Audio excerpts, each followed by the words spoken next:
Hello students, once again I am here.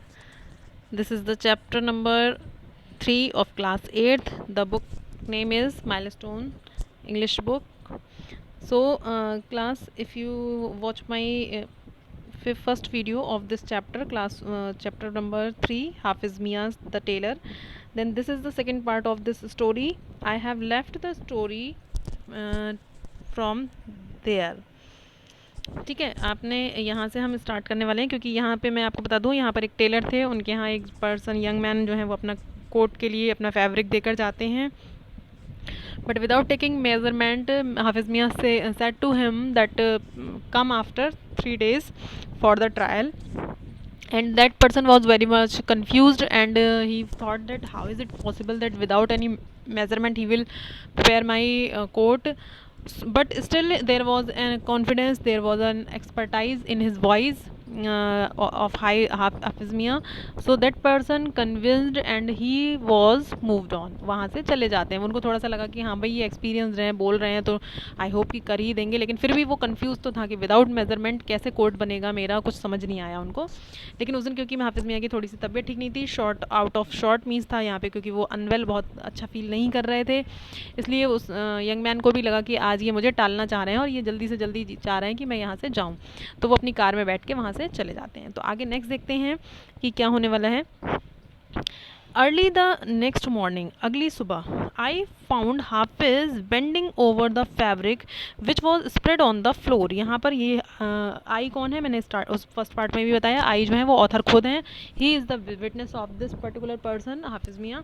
तो वो कहते हैं नेक्स्ट अगले ही दिन मैंने देखा कि हाफिज़ मियाँ जो हैं बेंडिंग मीन्स होता है झुके रहना, उसका फैब्रिक जो फैब्रिक वो यंग मैन देकर गए थे वो उसके ऊपर झुके हुए थे एंड उन्होंने उसको फ्लोर पर फैलाया हुआ था अपने सामने with a flat piece of coloured chalk. और उनके पास पीसेस पड़े हुए थे. कलर्ड चौक होती है जो ना आपने देखा होगा टेलर्स के पास होती है, फ्लैट सी होती है, वो थोड़ी सी चपटी सी चौक होती है. He was drawing straight and curved line on it with the infinite care. वो कह रहे हैं वो बहुत ही मतलब इनफाइनाइट केयर, मतलब बिल्कुल विदाउट, ऐसा लग रहा था उनके कोई मतलब ही नहीं है, कोई कहीं भी लाइन बना रहे थे, कहीं कर्व बना रहे थे, कहीं स्ट्रेट लाइन बना रहे थे, उस पूरे कपड़े पे वो जैसे अपने हिसाब से ड्राइंग कर रहे थे, एक तरह से कुछ निशान लगा रहे थे. From time to time he closed his eyes and seemed engrossed in deep thought. और बीच बीच में वो क्या कर रहे थे, अपनी आइज़ को भी क्लोज कर रहे थे और ऐसा लग रहा था जैसे गहरा कुछ सोच रहे हैं, आंखें बंद करके बिल्कुल गहरी सोच में चले गए हों. ठीक है. पर perhaps he was trying to visualize the figure of Nawabzada. और बोले वो राइटर कहता है कि शायद, पर हैप्स मीन्स होता है शायद, he was trying to visualize, शायद वो अपनी आंखों को बंद करके उस पर्सन का फिगर विजुअलाइज करना चाह रहे, ध्यान कर रहे थे कि वो कैसा था, कहाँ पर पतला था, कितना मोटा था, कैसे हाथ थे, कैसे पैर थे उसके, मतलब इस तरीके से वो ऐसा लग रहा था कि आईज क्लोज करके विजुअलाइज कर रहे थे अपने आप में कि which kind of person that was. ठीक है. About whom he was preparing this coat, जिसके लिए ये कोट बना रहे थे. ठीक है. अब देखते हैं उसके बाद उन्होंने क्या किया. His finger which were as slender as the topsy fish. वगैरह उनकी फिंगर जो थी वो इतनी मतलब एक्टिवली वर्क कर रही थी जैसे वो फिश होती है. एक टॉप्सी जो है वो बहुत फेमस फिश है, आप यहाँ पर मीनिंग देख सकते हो. In Bengal it is called mango fish in English, उसको इंग्लिश में मैंगो फिश भी बोलते हैं. ठीक है. तो वैसे ही उनकी वो बहुत एक्टिव होती है, बहुत पानी में जो है उसके मूवमेंट होते हैं, बहुत क्विक होते हैं. इसी तरीके से वो कहता है कि उनकी फिंगर जो है, हाफिज़ मियाँ की फिंगर्स थी जो उनमें उन्होंने चौक होल्ड किया हुआ था, वो इतनी फुर्ती से काम कर रहे थे कि जैसे वो फिश हो. Clutches the piece of chalk, जिस उन्होंने बहुत उसी तरीके से वो उसको पकड़ा हुआ था चौक को. The way he welded it had a small boy like me Marvel in wonder. वो कह रहे हैं कि बिल्कुल the way he welded means होता है जैसे वो उन्होंने उस चौक को पकड़ा हुआ था और जैसे वो यूज़ कर रहे थे. यहाँ पर देखिए सेकंड मीनिंग भी दिया हुआ. वेल्डेड मीन्स वो उसको जिस तरीके से उन्होंने उसको पकड़ा हुआ था और जैसे वो यूज़ कर रहे थे, बिल्कुल ऐसा लग रहा था जैसे वो छोटे बच्चे होते हैं पसंद करते हैं मार्बल्स को, बहुत सरप्राइजिंगली उसके संग खेलते हैं. आपने देखा ना उसको कुछ लोग कंचे भी बोलते हैं. और कई बार जो पहले छोटे छोटे बच्चे जो थे वो कुछ मार्बल्स के टुकड़े लेते थे, उससे वो उछाल कर खेलते थे, कैच करना, उछालना. ठीक है. तो उस तरीके से लग रहा था कि फिंगर्स में पकड़ के और वो उसके साथ प्ले कर रहे हैं. मतलब उनकी चौक और बिल्कुल उन छोटे बच्चों के मार्बल के गेम से कंपैरिजन कर दिया एक तरीके से, बिल्कुल वैसा लग रहा था. ठीक है. Was he just a tailor और एन आर्टिस्ट, वो कह रहे हैं समझ में ही नहीं आता कि ये टेलर है या कोई सच में एक कलाकार है, मतलब कहीं भी लाइन खींच रहे हैं उस पूरे फैब्रिक पे, कुछ भी बना रहे हैं कर्व, समझ में ही नहीं आ रहा कि क्या करना चाह रहे हैं। तो he is also an artist. I wandered, I stood up after every couple of minute, बोले मैं वहाँ खड़ा हुआ था और मैं देख रहा था कि एवरी कपल ऑफ यानी कि हर 2 मिनट के बाद, कपल मैंने बताया था हमेशा 2 को इंडिकेट करेगा, यानी कि every couple of minute he closed his eyes and examined the chalk marking, बोले हर 2 मिनट के बाद वो अपनी आईज को क्लोज करते थे और अपने जो चौक से वो मार्किंग बना रहे थे उसको एग्जामिन करते थे, देखते थे। Then very carefully he applied his scissor along the chalk marks, फिर उसके बाद उन्होंने बहुत ही केयरफुली, बहुत सावधानी पूर्वक उन्हीं मार्क्स पे जो उन्होंने बनाए थे चॉक से, उसी पे अपनी सीजर्स को मूव करना शुरू कर दिया, मतलब उस पर वो करने लगे। हाउ बोल्ड ऑफ हिम, वो कहते कितने बहादुर हैं ये, मतलब कितने मतलब बहादुर हैं कि इन्होंने नए कपड़े पे कैंची चलाना भी शुरू कर दिया बिना मेजरमेंट के, कोई नाप नहीं ली, कुछ नहीं, अंदाजे से कुछ भी ड्राइंग की और फटाफट से काटना भी शुरू कर दिया। आई कुडंट हेल्प थिंकिंग, वो कह रहे हैं मैं बिल्कुल सोच भी नहीं पा रहा था, मैं रोक भी नहीं पा रहा था कि ये क्या हो रहा है। कुडंट हेल्प का मतलब, यह क्लास ये फ्रेज़ है, इसका मीनिंग होता है कि मैं खुद को रोक भी नहीं पा रहा था सोचने से कि मतलब कैसे ये कर रहे हैं, how is it possible, how he can do just like without taking a measurement, ठीक है, कि निशान बनाए और फटाफट काटना शुरू कर दिया। He sorry in fact I was getting nervous lest he made a mistake, और बल्कि उनसे ज़्यादा मैं नर्वस हो रहा था कि कहीं इनसे कोई मिस्टेक ना हो जाए, ठीक है। The sleeves might be cut shorter than needed off, वो कह रहे हैं मुझे ऐसा ये डर लग रहा था कहीं ऐसा ना हो कि जो ये स्लीव्स बना रहे हैं वो छोटी हो जाए, ठीक है, मान लो छोटा निशान लगा दे, needed end of the back might be a little too long, या फिर बहुत लंबी ना हो जाए। What would be the consequence, consequence means होता है परिणाम, तो उसका क्या परिणाम निकलेगा, मतलब क्या होगा इनका अगर इन्होंने गलत काट दिया। आई वॉज पैनिक स्ट्राइकन, बल्कि मैं एकदम पैनिक हो रहा था, पैनिक मीन्स परेशानी, मेरी परेशानी उनको देख देख के बढ़ती जा रही थी कि ये क्या कर रहे हैं। All kind of ominous possibility begin to haunt me, बल्कि और जितना भी बुरा मैं सोच सकता, ऑमिनस मीन्स होता है मतलब बुरा सोचना या बुरी थिंकिंग या दिमाग में गलत विचार आना, बोले जितने भी बुरे विचार मेरे मन में उस समय आ सकते थे वो सब आ गए थे कि अगर कोट छोटा हो गया, बड़ा हो गया, अगर उनकी स्लीव्स ठीक नहीं आई, उनके शोल्डर छोटे हो गए या कॉलर छोटा हो गया या लेंथ ज़्यादा हो गई, तो कैसे नवाबजादा को कैसे ये डील करेंगे। बोले वो तो राइटर कहता है कि उनको देख देख के मैं पैनिक हो रहा था, लेकिन हाफिज़ मियाँ के ऊपर कहीं कोई फ़र्क नहीं पड़ा, वो आराम से अपना वर्क जो है वो कर रहे थे बहुत एक्सपर्टाइज के साथ में। देखते हैं, वो कहते हैं was it possible to stitch a coat without taking measurement and that too far no less a person than a नवाबजादा। वो कहते हैं कि ये कैसे संभव है, टू स्टिच मीन्स सिलना एक कोट, वो भी बिना मेजरमेंट के लिए, और वो भी उस कोई ऐसा वैसा व्यक्ति नहीं बल्कि एक नवाबजादा लाइक पर्सन, जो कि मतलब बहुत देखने में ऐसे लग रहे थे कि बहुत अच्छे से अच्छे इंसान हैं, ऊंची घराने से बिलोंग करते हैं, इनका उन पर भी ये रिस्क लेने के लिए तैयार हैं, समझ नहीं आ रहा कि क्या कर रहे हैं, क्या हो रहा है, ठीक है। तो वो थोड़ा सा वहाँ पे शॉक्ड भी हो रहा था कि क्या हो रहा है। यहाँ पर इसके बाद देखते हैं, how could an important person like him accept it and pay for it. वो कह रहे हैं कि मैं सोच भी नहीं पा रहा था कि कैसे एक इतना इम्पॉर्टेंट पर्सन जो है वो, जो कि कार से आया और कपड़ा देके चला गया, वो कैसे एक्सेप्ट करेगा अगर इन्होंने कोई गड़बड़ कर दी तो। Was this some divine talent acquired through performing Milad Sharif at the shop every Jumma day, और was it just plain madness. वो कह रहे हैं कि क्या ये जो डेली भाई जो जुम्मा की नमाज पढ़ते हैं, इन्होंने ये जो डिवाइन टैलेंट है वो इन्हें प्राप्त हुआ है, मतलब जो ये परफॉर्म कर रहे हैं कि बिना सोचे समझे कहीं भी निशान लगा के सीजर चलाते जा रहे हैं, मेजरमेंट भी नहीं लिया। बोले मुझे लगता है कि इनके अंदर कोई डिवाइन क्वालिटी है, मतलब ऊपर से भगवान का इन्हें कोई आशीर्वाद है या टैलेंट मिला हुआ है, जिससे या फिर सीधे से या तो इनकी पूरी पूरी बेवकूफ़ी कह लो, या तो इन्हें सच में टैलेंटेड है ये बहुत ज़्यादा, वो ये राइटर मतलब अपने दिमाग में दोनों तरीके के विचार आ रहे हैं उसके मन में, या तो ये पूरी तरह बेवकूफ़ है कि मतलब कहीं भी निशान लगा के काटते चले जा रहे हैं और बिना कॉन्सिक्वेंस मतलब रिजल्ट सोचे हुए कि क्या होगा अगर ये खराब हो गया तो, ठीक है। It is just a state of confusion, बहुत कन्फ्यूज़ हो रहा था राइटर इस चीज़ को देख देख के, ठीक है। ऑन द थर्ड डे, तीसरा दिन आ गया, I was up at the balcony, writer कहता है कि मैं फिर से अपनी बालकनी में आ गया था, determined not to miss the fun, क्योंकि मैं दृढ़ निश्चय कर चुका था कि आज जो होने वाला है इस फन को मैं मिस नहीं करना चाहता, मैं देखना चाहता हूँ कि नवाबजादा के रिएक्शन क्या होते हैं, हाफिज़ मियाँ के कोर्ट का हुआ क्या हुआ। दो the with trepidation of in my heart, trepidation means होता है a feeling of fair and anxiety, उन मेरे क्योंकि मन में कहीं ना कहीं मेरे डर भी था और थोड़ा सा मैं परेशान भी था कि कहीं कुछ गलत ना हो जाए, ठीक है, मतलब उनको थोड़ा सा वो रख रहे थे कि क्या होने वाला है।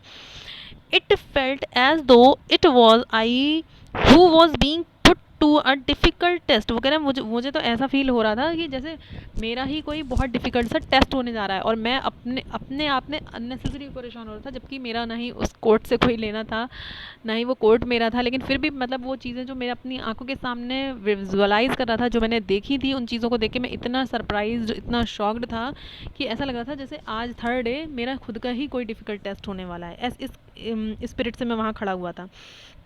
देखते हैं, what if the coat did not fit to Nawabzada, वो कहते हैं उनको बोले मुझे लगा कि अगर ये कोर्ट नवाबजादा के फिट नहीं हुआ तो क्या होगा, बट हाफिज़ मियाँ was not the least bit bothered, लेकिन हाफिज़ मियाँ जो है वो बिल्कुल, उन्हें इसकी कोई परवाह ही नहीं थी, जैसे वो तो बिल्कुल न्यूट्रल थे, उन पे कोई फ़र्क ही नहीं था, ना ही वो डरे हुए थे, ना ही उनमें कोई फ़र्क पड़ रहा था।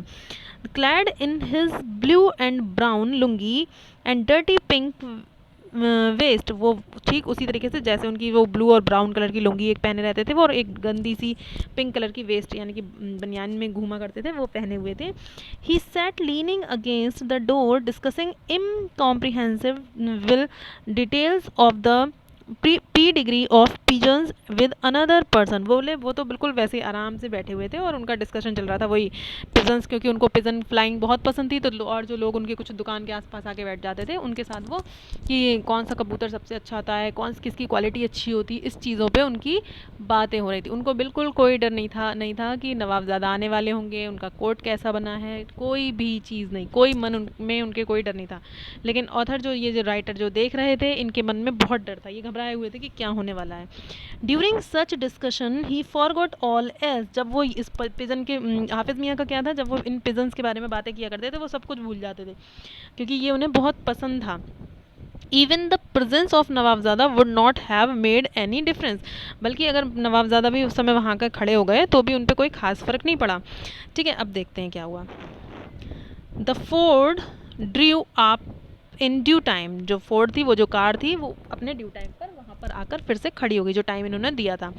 I was almost bursting with excitement, मैं बिल्कुल पूरे एक्साइटमेंट से, पूरे उससे एंथुजियाज्म से भरा हुआ था कि मुझे देखना था। बस्टिंग मतलब फुल ऑफ एक्साइटमेंट, यहाँ पर इसका मीनिंग आप देख सकते हो। What is the meaning of bursting? To be so filled up with enthusiasm as to be the unable to contain, बोले इतना ज़्यादा मेरे अंदर एक्साइटमेंट बढ़ गया था कि मतलब मैं अपने आप को कंट्रोल नहीं कर पा रहा था कि क्या होने वाला है। ठीक, अब देखिए क्या होता है। हाफिज़ मियाँ greeted his client and stood up to retrieve the coat from the hanger inside the cupboard, उन्होंने क्या किया, उन्होंने उनको ग्रीट किया कि ठीक है भाई आ गए हैं, तो होता ही है आप जब कोई आपकी शॉप पर आता है या आपके यहाँ कोई कस्टमर आता है तो आप उसको ग्रीट करते हो, और वो नॉर्मली अंदर गए और कबर्ड में से जो हैंगर में उनका कोट रेडी था उसको लेकर बाहर आ गए। He did not seem worried, वो बिल्कुल भी चिंतित नहीं दिख रहे थे एट ऑल, ठीक है, बिल्कुल भी नहीं। But the Nawabzada was frowning at little, बल्कि नवाबजादा जो थे वो थोड़ा सा गुस्से में लग रहे थे कि मेजरमेंट नहीं लिया है बेटे, अगर गलत हुआ ना तो सोच लेना, मतलब वो फ्राउनिंग मीन्स होता है यहाँ गुस्से में।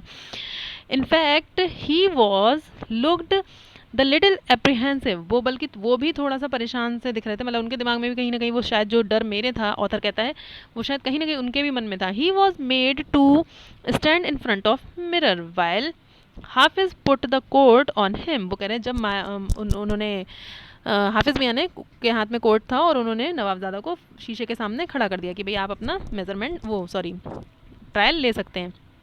वंडर्स ऑफ वंडर, ऐसा लग रहा था वहाँ पे जैसे आश्चर्यों का भी आश्चर्य हो गया हो हमारे सामने। क्या हुआ उस समय, देखते हैं।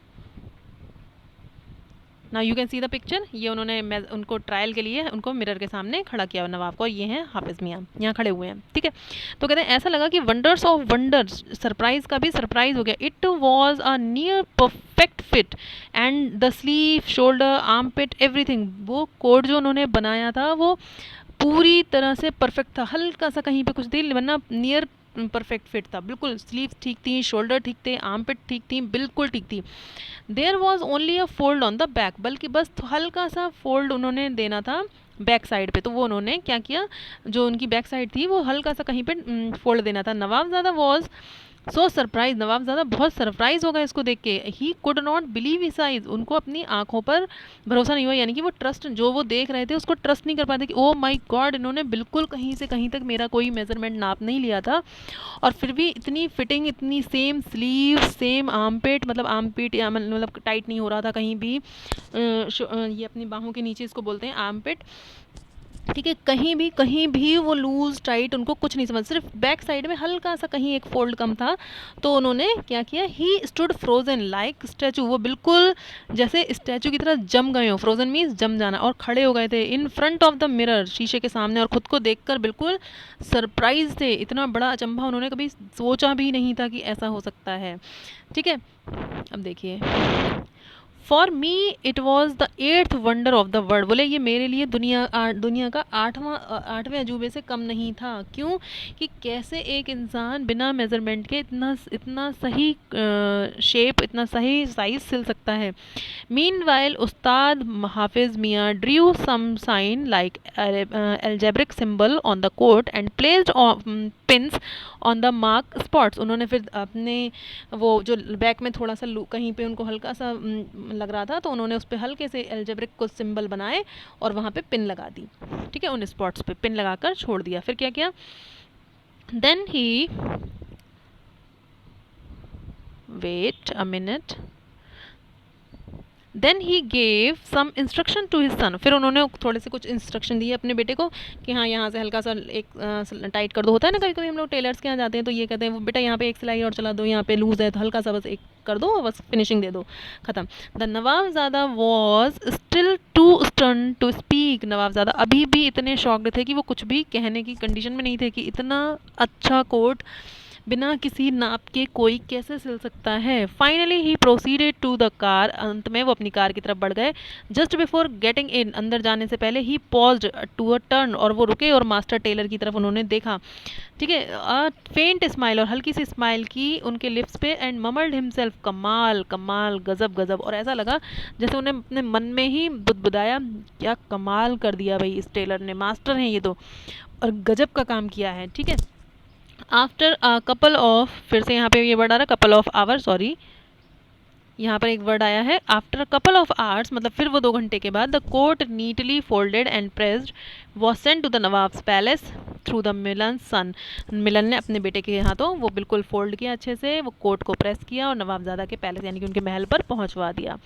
What a wonderful craftsman, completely bowled over, वो कह रहे हैं bowled over means to a thoroughly shock impression, यानी कि यहाँ पर इतना अच्छा इम्प्रेशन, इतना खुशी हुई, मतलब हम लोग ओवर जॉयड हो गए इस चीज़ सीन को देखकर, इस इंसिडेंट को देखकर, कि by the skill and expertise of this illiterate man, कि ये जो अनपढ़ सा दिखने वाला आदमी है इसमें कितना स्किल है, इसमें कितनी क्वालिटी है और कितना ये एक्सपर्ट है अपने काम में, और जो क्राफ्टमैनशिप, मतलब जो इन्होंने कलाकारी आज अपने हाथों से दिखाई है बिना किसी नाप के, वो एक आर्टिस्ट अगर नहीं अगर ये आर्टिस्ट नहीं है तो और क्या है, ये एक आर्टिस्ट ही है जो ऐसा काम कर सकता है, जो अपने काम में जिसे इतना ज़्यादा अनुभव है, इतना ज़्यादा वो निपुण है अपने काम को करने में, इतना स्किल्ड पर्सन है कि बिना पढ़ाई लिखाई के भी वो इतना सही काम कर रहे हैं। ठीक है, तो he is also just as an expert. ठीक है, I continue to stand in on the balcony and overwhelmed as the Nawabzada, मैं बहुत देर तक बालकनी में ऐसे ही खड़ा रहा, ठीक है, एंड ओवरवेल्म, और खुश होता रहा जैसे कि वो नवाबजादा खुश होकर चले गए। ओवरवेल्म मीन्स बहुत ज़्यादा खुश होना। ठीक है क्लास, तो it was a very nice story, I hope you will like it. About the author हम यहाँ पर थोड़ा सा पढ़ लेते हैं। पारितोष सेन ये इसके ऑथर रहे हैं, राइटर हैं, जो कि was a leading Indian artist, ये एक इंडियन आर्टिस्ट हैं। He was born in Dhaka, Dhaka में इनका जन्म हुआ था। An illustrator, painter, tutor and writer, ये जो हैं एक बहुत ज़्यादा किन चीज़ों पे प्रकाश डालने वाले रहे हैं, पेंटर भी हैं, ट्यूटर भी थे और राइटर भी हैं रहे हैं। ठीक है, Paritosh Sen had been a part of the world of Indian art for close of 4 decades. ये 4 दशकों तक इंडिया के आर्ट से जुड़े रहे हैं, आर्ट की कला की दुनिया से, and was one of the most celebrated painters of the Indian art field.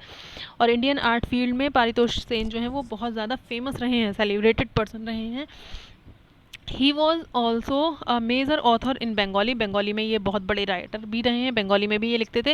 Acclaimed for his highly individualistic and down to earth prose. और इनके जो प्रोज होते थे वो बिल्कुल डाउन टू अर्थ, ये जैसे स्टोरी पढ़ के आपको लग रहा है ना जैसे हमारी ज़िंदगी में ही भी ऐसा ही होता है, हम भी टेलर के पास जाते हैं, मेजरमेंट देते हैं, तो इस तरीके की ही स्टोरी इन्होंने लिखी है और उसी के लिए ये फेमस रहे हैं. So class, I hope you will get the story very well and I hope आपको ये सब कुछ समझ में आया होगा. मैं पूरी कोशिश करती हूँ कि आपको सब कुछ समझ में आए. So thank you. Next time we will meet with the next story, next chapter of the any of other class. So thank you. Have a nice day. We will meet in the next video.